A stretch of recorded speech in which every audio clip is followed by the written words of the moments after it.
Di video ini aku bakal tunjukin gimana kalian bisa otomatisasi data entry menggunakan N8N.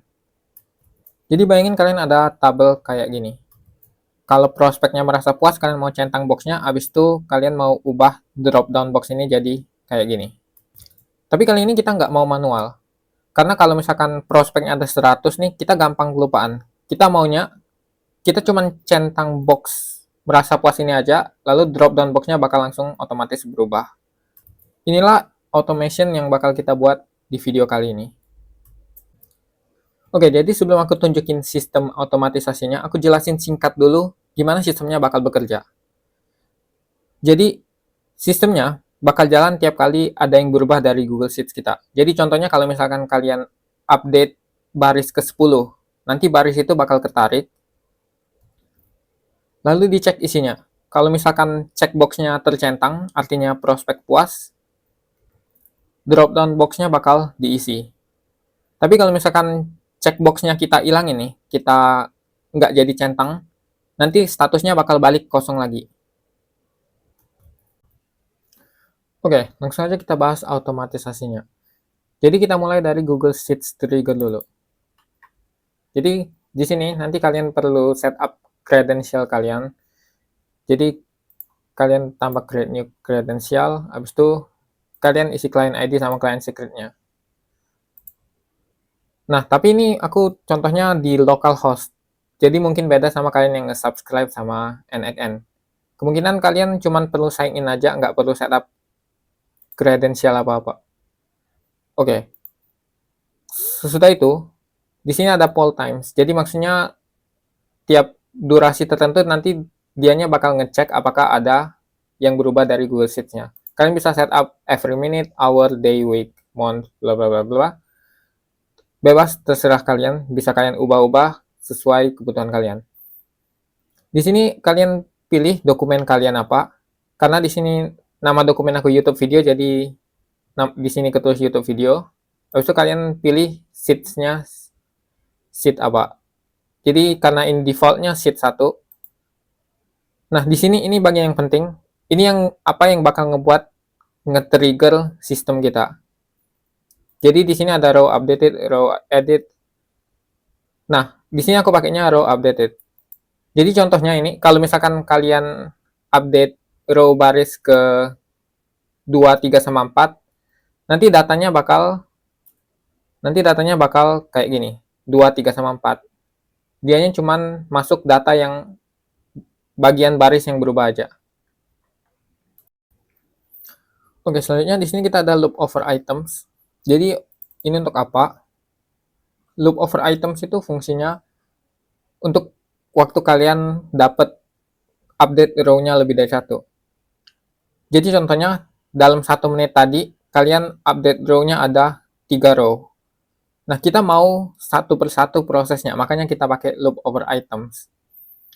Jadi kita ambil satu persatu di sini, baru kita proses. Kalau misalkan checkbox-nya dicentang, kita isi statusnya. Kalau misalkan checkbox-nya kosong, kita kosongin juga statusnya.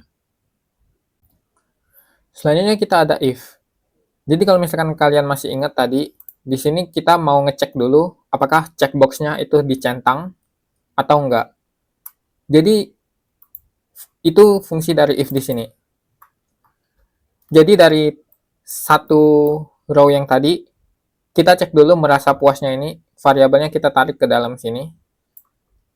Habis itu kita cek apakah dianya benar atau enggak. Jadi sini ada boolean, kita is true. Kalian bisa coba-coba yang lain juga sesuai kebutuhan kalian. Kalau misalkan dianya true, ini bakal kita isi drop down box-nya. Kalau misalkan dianya false, kita bakal kosongin drop down box-nya. Lalu yang terakhir ini kita ada node untuk nge-update value dari baris tersebut. Jadi langsung aja kita buka. Jadi ini isinya mirip benar sama Google Sheets trigger yang di awal. Kita isi dulu kredensial kita, habis itu kita pilih dokumen kita apa. Sama operasinya ini ada banyak, kita bisa delete. Nah, tapi kita pilihnya update barisnya. Nah, jadi di sini mungkin kalian ada sadar ini fungsinya apa kalau untuk match on. Jadi kita harus kasih tahu Google Sheets itu baris yang mana yang harus diupdate. Nah, ini untuk cari barisnya.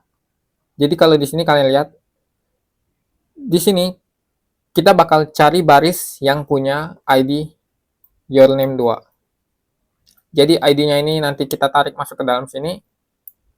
Habis itu stage sama conversation statusnya kita mau kosongin. Karena ini tentang kita mau kosongin drop-down box-nya. Nah, kalau untuk kosongin kita harus pakai JavaScript, expression JavaScript dulu. Express-nya kayak gini. Nah, mungkin kalian masih bingung. Jadi kita langsung aja lihat gimana kalau misalkan kita mau ngisi drop-down box-nya. Jadi di sini bedanya kita langsung aja. Jadi kalau misalkan merasa puasnya benar, kita langsung aja ubah value-nya nanti asking for a referral sama conversation statusnya not contacted. Jadi kalau misalkan aku coba jalin satu kali lagi, jadi contohnya aku jalin ini, habis itu dia masuknya ke false. Di sini kita bisa lihat perubahannya. Aku bakal execute step ini, nanti kalian lihat gimana stage sama conversation statusnya bakal berubah. Nah, jadi di sini kalian lihat, ini stage-nya awalnya adalah asking referral sama conversation gini. Sesudah kita jalanin node ini, dianya langsung berubah jadi empty, langsung empty. Gitu.